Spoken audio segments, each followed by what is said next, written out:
All right, I'm done. I just can't do it anymore. Like, I need a break. There have been so many times in my career that I have thought that very thought. Like, I'm done. I'm out. It's time for a change. I need to try something else. I think that that is typical in a career, in a long career where you have some longevity, where you've been doing things for a certain amount of time.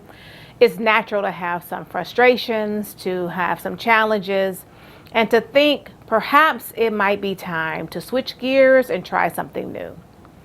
My name is Jennifer Mitchell Early. I help individuals and teams achieve organizational and personal success. And on this channel, I talk about all things leadership. I talk about training and development. I talk about knowledge is necessary and knowing things and applying knowledge and being able to be a knowledge leader in your life. And I've also talked about communication and professionalism and, those things that will help you to become a better professional and a better person. So if you're looking for tips, tools, resources, and customized training on how to pursue purpose and achieve your goal, click the subscribe button so that you'll be notified every time I upload new content.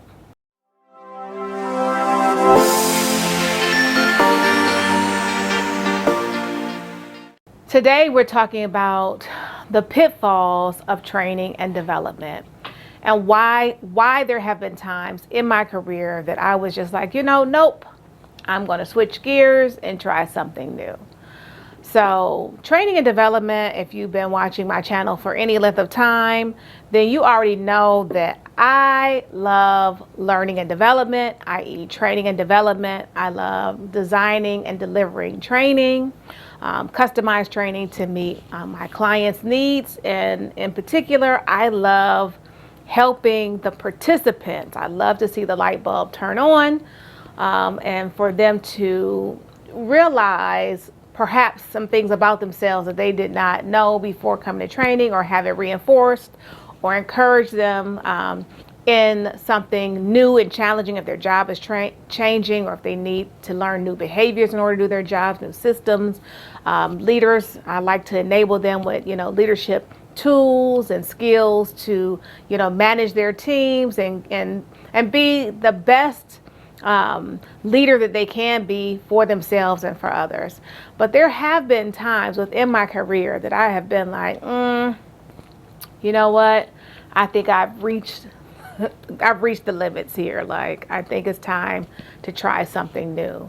So hopefully you've learned a lot from my channel about training and development and, the different methodologies and why I love training and development and the roles that you can pursue and how to go about finding training and development positions and what it takes, the difference between facilitation and presentation, and what it takes to do a needs analysis and all of those good things. But I also want to be able to equip you with the knowledge of what to expect, or what, so you won't be surprised, so that you won't think that everything is just, peachy keen and roses, so that you can make an educated decision about whether or not this is a field that you want to go in. And if you're already in training and development, if you can relate to some of these experiences I'm getting ready to share. And if so, please go ahead and leave your thoughts in the comments and your experience in the comments below. I wish that I had someone who went through these things with me. I wish that I had taken the time to do like informational interviews with folks and ask them about, what was going on in the industry, like the day-to-day, what to expect in a specific role. Back when I was entering into the industry, you needed a degree to, get into training and development. Now there's so many different ways that you can enter into the industry. And if you're new to my channel, just take an opportunity to browse through. I talk about some other ways that you can get into training and development, and how to procure roles and things that you look for, and things that you should even ask during an interview process. But I wish that I had someone or had a venue like YouTube where people were talking about the realities of their position. Because there's one thing, a job description says one thing, And when you interview a management team, a manager or their team, especially in our industry, we have to do, or used to be have to do training in order to secure a position. That would be like your culminating activity is to actually provide training for the department and then get feedback, and they would make their decision on you as a candidate based on, all of your interviews, but a lot of the emphasis will be on the culminating activity of whether or not, what your materials look like, what type of training you design, how you delivered it, and all of the above. But it's also a difference in what you're going to get in those types of situations, because everybody is, putting forth their best, right? And they're telling you everything that they want you to know so that you'll be interested in, accepting their position, and vice versa. You're putting forth your best your best effort, your best material, so that they will pick you as the candidate. But I wish that I had an opportunity to talk to people about really what to expect about the day-to-day. You can also ask it as an interview question, but keep in mind everything I just said, that, they're trying to woo you. They're trying to tell you everything that you want to hear, and they're going to couch some of the not so glamorous things in with the glamorous things, so that you will be swayed by the potential of the position. So why, Jennifer, have you, and I'll be looking down at my notes, so if you see me looking down, that's what I'm doing, because I don't want to forget anything. Why have you thought about switching careers or leaving training and development? What have been pain points for you?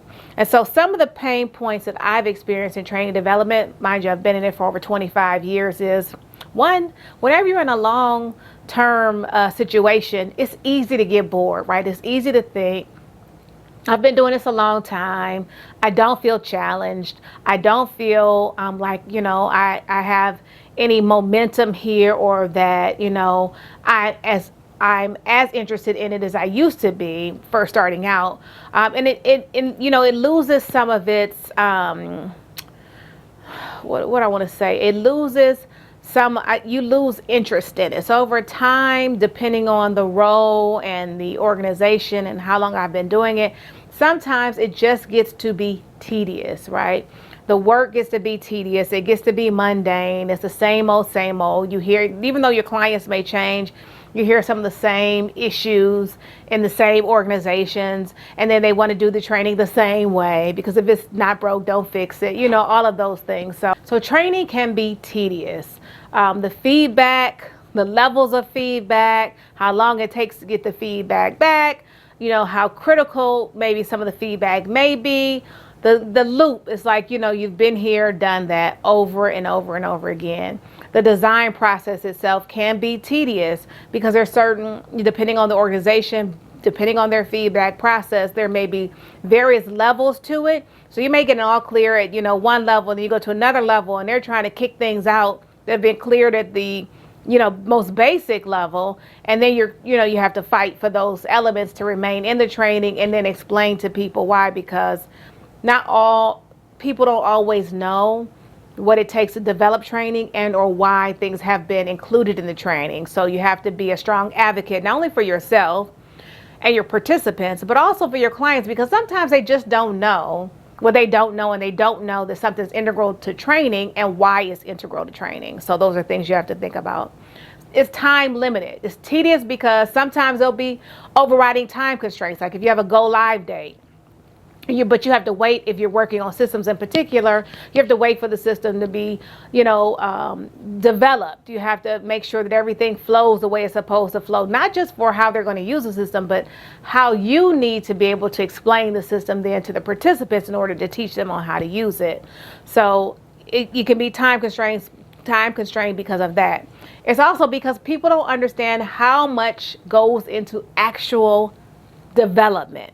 They don't understand like needs analysis. They don't understand coming back and putting the materials together, and how many materials it takes for training. Especially if you talk about instructor-led training materials, it could be your participant guide, your lesson planner, your facilitator's guide, any job aids, any how-tos, any of those things. And if they have standards, and you have to tie the how-tos to like an electronic database or knowledge database, and then tying that to it. So it's comprehensive, to say the least. And you're building a program, and you're timing it out, you're adding in activities, you're making sure that there's transfer training. You may even be responsible for building out the evaluation, not just the level one, not what we refer to as a smile sheet where, hey, they're checking off boxes. This is great. The facilitator was great. The materials were great. But when you go on to level 2, 3, and 4, you return on investment. So you're also building those things out. You're building out any exercises, any activities, any assessments, right? Where you're assessing the learners, any time out, or any time of, I call them like brain checks or things of that nature, where they can, or brain breaks rather, where they can kind of check out of training for a second, do something fun, and then pop back in. All those things have to be developed in the training. And a lot of times individuals don't know what goes into, developing our training materials. So that's another thing where you have time constraint. Another issue that I have, and it's going to seem like I'm like another issue. I'm just giving you some pain points that I've experienced in my career that made me be like, these are some downfalls of being a trainer in training and development. And this is, again, my experience. Your experience may be different if you're already in training and development, or if you're going into training and development, you may be, have your eyes out, be on the lookout for it, and then find, oh, well, I didn't have that issue. That might just be Jennifer. And it may have been just the 25 years I've been in here, and the transition of the training, of training as an industry throughout. Things change. So they start off one way and they end up another way. And maybe some of these pain points that I experienced early on have already smoothed out. They have a process for it. But I just want to share with you some things that you may find like, oh, I don't like this, or frustrating. People want to throw training at everything when training isn't the issue. Okay. They will call you in, or you will be assigned something, and you're like, this is not a training need. And you have to be, I think, in a position where you can respectfully say that to a client. Because ultimately, if you roll out training for something that is not a training issue, meaning training will not rectify it, it will not solve the problem, it will not, get them where they want to go, it will not be a bridge, it's going to fall back on you. Because they came to you, you're the one who knows, this is your thing, you're the expert in it, and you didn't say what it was. And some of these things are like employee morale. So if you have a training manager, if you have a manager of a department who doesn't know how to lead, is not a great manager, has no people skills, the employee morale is in the toilet, employee engagement is in the toilet, that's not something that can be fixed by training. Now, let me explain. Now, one-on-one with the manager, one-on-one coaching, training, yes, that will benefit the manager, and as a result, it will solve the issues, hopefully, in the department.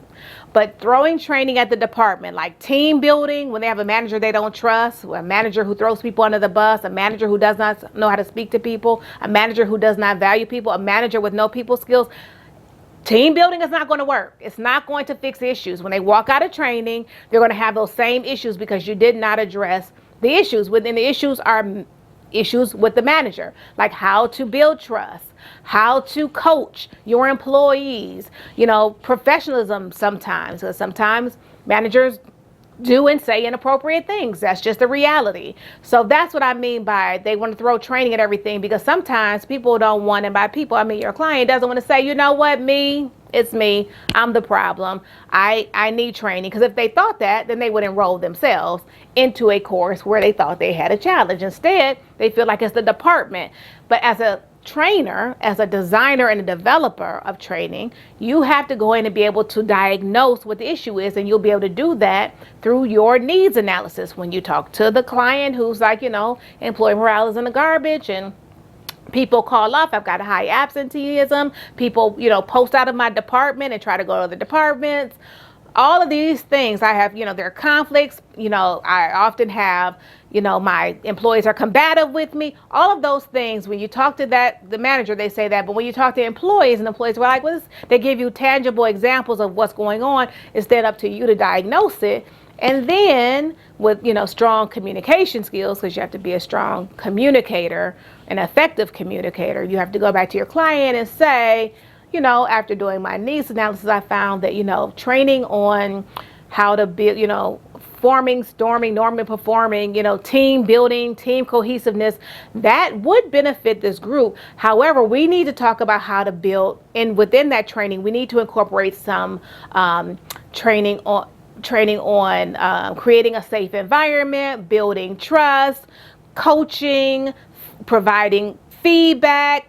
All of those things should be couched in this training. Those should be some objectives in the training as well, so that when it's all said and done, you're meeting the needs of the participants, the employees you've talked to, as well as a manager, and you've provided a cohesive, holistic solution in training. Trust issues, incentive issues, bad management, bad employee relations will not be addressed through training. Incentive issues. If somebody wants money, an increase in salary, bonuses, that's not going to be resolved through training. So there's some things that are just not training initiatives. However, people will try to get you to develop and deliver training on it.